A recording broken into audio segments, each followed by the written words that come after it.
I think just like Jenn and Toni did, calmly, collectively walk up, make eye contact, and say, hey, I don't know what you got going on. It looks like you're in a world of pain. I'd like to help.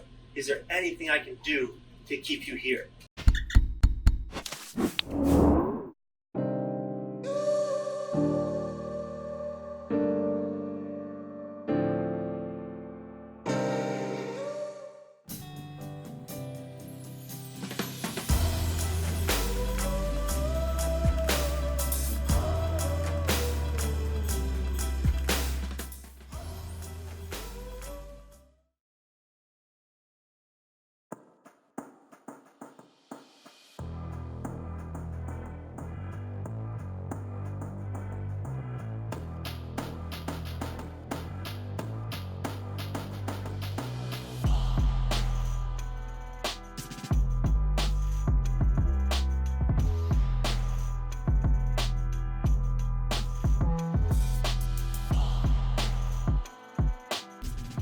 That it would have made a difference if somebody approached you on that bridge and tried to help you?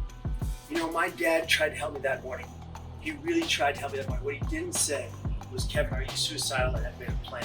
But I was not what they call in suicidology ambivalent when my dad tried to help me that morning. I was on the bridge and on the bus on the way to the bridge.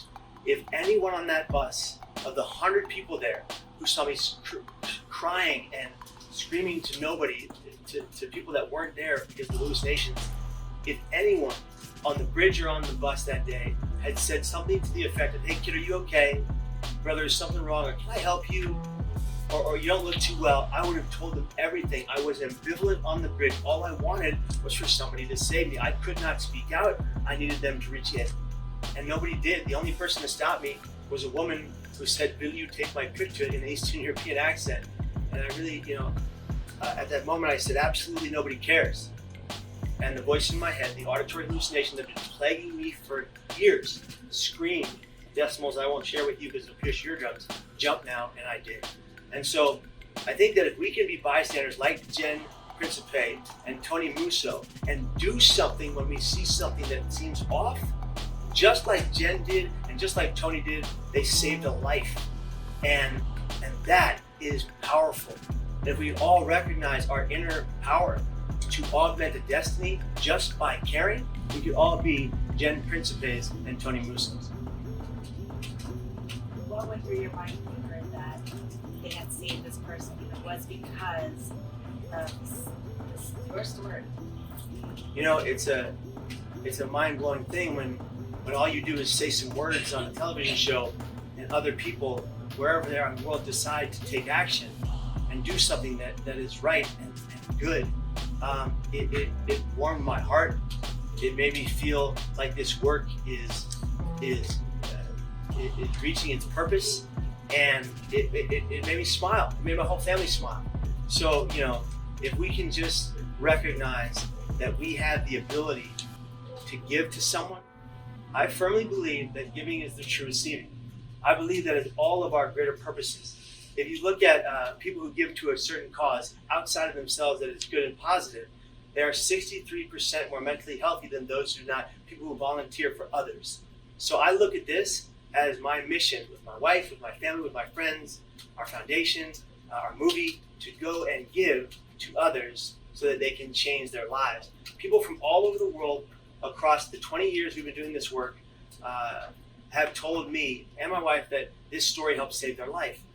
And I don't own that. I don't take that and say I save lives. I believe we're giving a message that connects to individuals like a conduit. They're then going home doing the work. They're changing and saving their own life.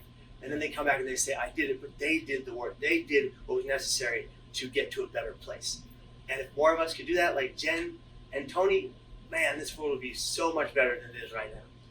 How important is it, or do you want people to know if they see somebody in an act of attempting suicide to go and help them, to reach out? If you see someone in that kind of crisis, in an active attempt to take their lives, and you can do something about it, where it's not dangerous to you, you must.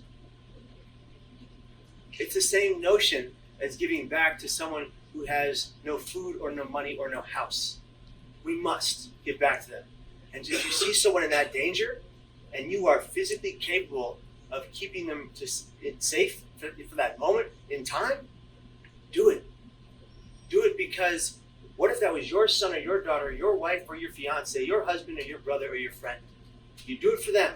Why not every fellow man, woman, child, and other individual of any kind? What are your tips for them on how to reach out? You know, I think just like Jenn and Toni did, calmly, collectively walk up, make eye contact, and say, hey, you know, I don't know what you got going on. It looks like you're in a world of pain. I'd like to help. Is there anything I can do to keep you here? They had the right words without even knowing it. They just knew they were going to be kind and caring. They walked up to him and said, we love you. We want you to stay. Which is the idea that is all throughout my presentations. We love you and I want you to stay. At every presentation I give, at the end of it, I say, if nobody else says it today, I love you and I want you to stay. Why do you think that your story has resonated with so many people? You know, I think it's the candid way in which I tell it. It's not a chronological story. I go back through time. I talk about my traumatic infancy. I talk about being adopted, my foster care life. I talk about drugs and alcohol and my binge drinking as a high school student. I talk about being an athlete, but also a theater kid. So it's everything rolled into one that then connects to different individuals of all kinds, and they feel a bond with the story. And I cannot tell you how many people have stood up at the end of my presentations and said in front of the people that love them, I have bipolar disorder, and the loved one didn't even know. Or I attempted and the child or the parent didn't even know. And they're opening up for the first time, they're being honest, and they are taking the first step to changing their life. You know, I think what's crucial right now is that if you are in crisis today, any crisis of any kind or suicidal crisis, please text CNQR to 741-741, the crisis text line. That CNQR is very specific. That's our foundation, the Kevin and Margaret Hines Foundation's Conquer keyword. It stands for conquer your pain. And when you text CNQR, it stands for courage to talk about your mental health, normalize the conversation, ask the question to someone in suicidal crisis, are you suicidal, and have you made a plan to take your life? That doesn't put the thought in their mind, it gives them permission to talk about their pain, and R is recovery, living proof. That's a 741-741. People will be with you, trained counselors, within 3 to 5 minutes. And you can write to them any day of the week, all day long if you need to, but that's how we're going to help you stay. Do you want to do, we're just going to go to the end of the aisle and walk down here. All right. Yeah.